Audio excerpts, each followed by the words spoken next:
qui m'attirait dans l'information, dans le journalisme, c'était la passion d'informer, de dire, d'expliquer. Vous dites à plusieurs endroits dans le livre que pour la suite, pour l'avenir, il y aura ce que vous appelez ces nouvelles intimités entre les deux États, des besoins nouveaux qui nous forceront à négocier. Ça plaçait le gouvernement dans une situation d'avoir à presque tout donner à deux groupes qui étaient presque des factieux. Écoutez, je vous querellerai sur deux points, M. Roy. J'ai appris mon métier dans ce journal aujourd'hui disparu, il y a fort longtemps d'ailleurs, qui s'appelait Le Canada, qui était le journal des intellectuels libéraux des années 40, fin de la guerre, et des années 50. Puis ensuite, je suis passé dans une agence de presse, qui est la Presse canadienne. J'ai là appris beaucoup de choses. C'était un lieu où on travaillait 9 heures par jour, dans un bruit infernal, avec les téléscripteurs très bruyants de l'époque, à traduire de l'anglais au français ou du français à l'anglais. Quand je suis arrivé au Devoir, on s'intéressait beaucoup au gaz naturel de M. Duplessis. Oui. Ça a été pendant les quelques semaines le bouleversement général dans ce journal. C'était vraiment le journalisme de combat comme il ne s'en fait plus guère. Journalisme de combat qu'a mené le Devoir jusqu'à, disons-le, jusqu'à la mort de Duplessis, fin 59. Mais est-ce que c'était du journalisme? Mais c'était quand même du journalisme, et du journalisme fait par un journal d'opposition, n'est-ce pas? Il fallait concilier les deux. D'une part, on fait du journalisme objectif en décrivant les faits, mais d'autre part, on le commente, on analyse ces faits à la lumière des positions politiques qu'on a adoptées. Le métier de reporter restera toujours pour moi le fondement du journalisme. Et c'est grâce à Michel Roy que je l'ai compris dès le début et que je reste convaincue maintenant que je consomme de l'information plus que je n'en fais, que c'est là véritablement l'essentiel. Pour l'instant, j'ai avec moi en studio l'éditeur adjoint du journal La Presse, Michel Roy. Bonjour, Michel. Bonjour. Bon, vous êtes arrivé en catastrophe. Ce que je retiens surtout chez toi, c'est cette recherche constante, assidue, inconditionnelle du comment et du pourquoi des choses, avec toute cette intégrité qui te caractérise.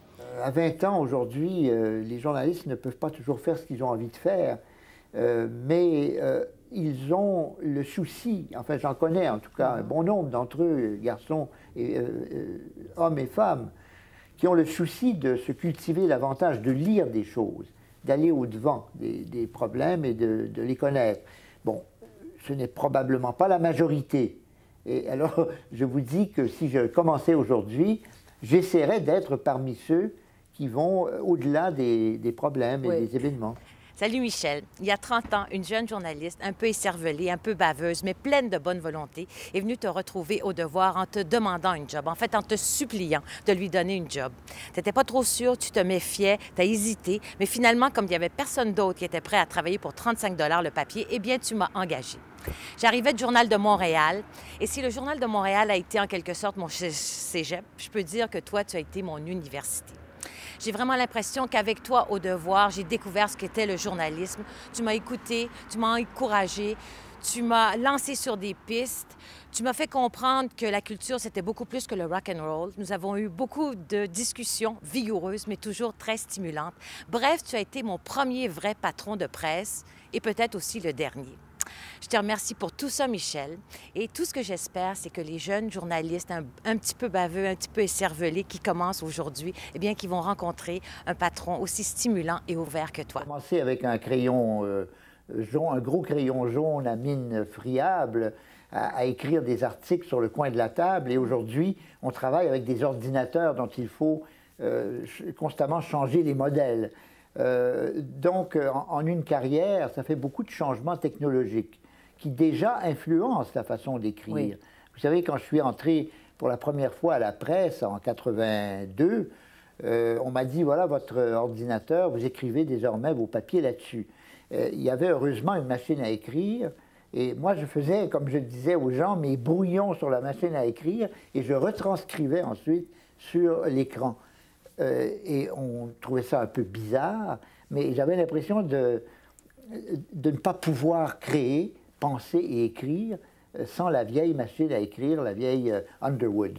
En 1987, j'étais un jeune journaliste pigiste et avec un de mes chums, Richard Etu, on avait décidé de faire un long voyage en Europe, au Moyen-Orient, d'à peu près 1 an de temps. Et évidemment, on voulait écrire dans un journal. Et M. Roy nous avait accueillis avec tellement de chaleur et d'encouragement. Je me souviens d'être ressorti du bureau de Michel Roy et de dire « Je viens de vivre un des plus beaux moments de ma vie professionnelle ». Judith Jasmin et Michel Roy ont été 2 modèles pour moi. Michel, j'ai gardé un excellent souvenir de notre collaboration hebdomadaire et qui a duré 2 ans à TVA au début des années 90. Vous êtes presque devenu chroniqueur sportif, mon cher Oui, Michel. alors commençons par la chronique sportive. On verra plus tard la chronique judiciaire. Les téléspectateurs ont pu apprécier tes analyses d'actualité en même temps que ton sens de l'humour. Tu as toujours accordé la priorité aux faits, laissant aux lecteurs ou aux téléspectateurs le soin de se faire sa propre opinion.